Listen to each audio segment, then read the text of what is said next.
Welcome. This is a regression analysis course. My name is Nicoleta Serban. I'm an associate professor in the Stewart School of Industrial and System Engineering. In this lesson, I'll introduce a last regression analysis approach that deals with replications in the response data.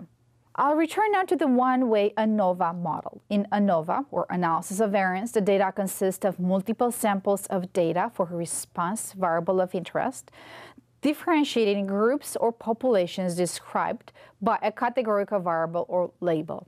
In our notation, Yij are the response data differentiated across k categories.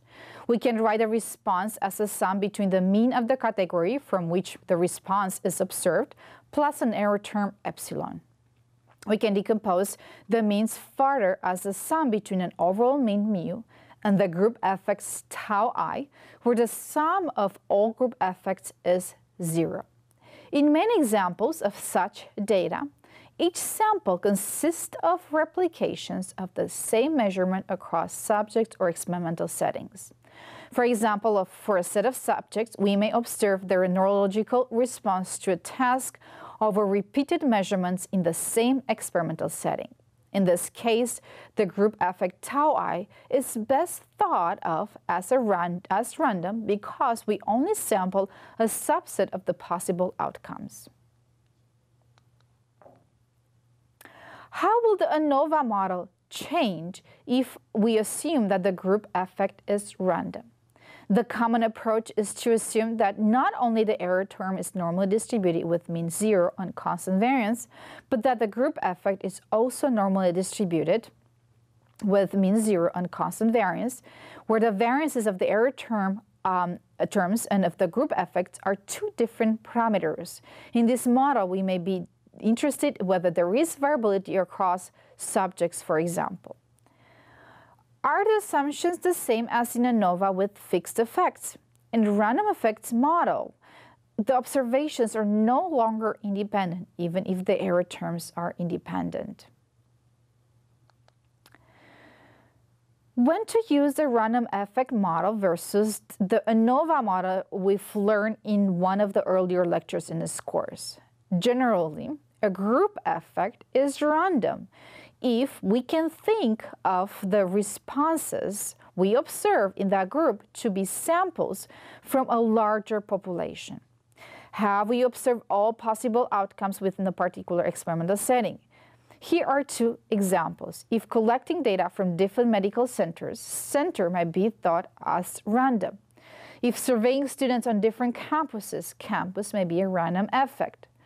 We cannot observe all medical centers or all campuses. We observe only a sample of the medical centers and only a sample of the campuses. We can extend this idea to the multiple regression model. In fact, even more general, we can assume that some factors are random, whereas others are fixed, leading to the so-called mixed effects model. For example, suppose we study the effect of a blood pressure drug meant to lower blood pressure over time, and we study several individuals. For each patient, we record blood pressure at regular intervals over a week.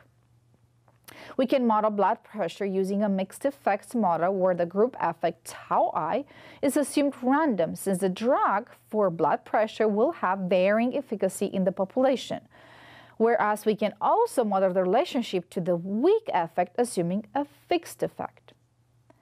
Such models are again estimated using maximum likelihood estimation or variation of this estimation approach. If not all the x's are the same for each subject or some observations are missing, things are more complicated in terms of estimation.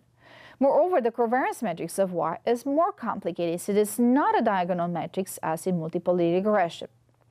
Overall, such models are challenging to estimate, so use a computer to estimate the models. That is what the computers are for. In summary, in this lesson, I introduced the basics of the mixed effects models commonly used to model data with replications. Thank you.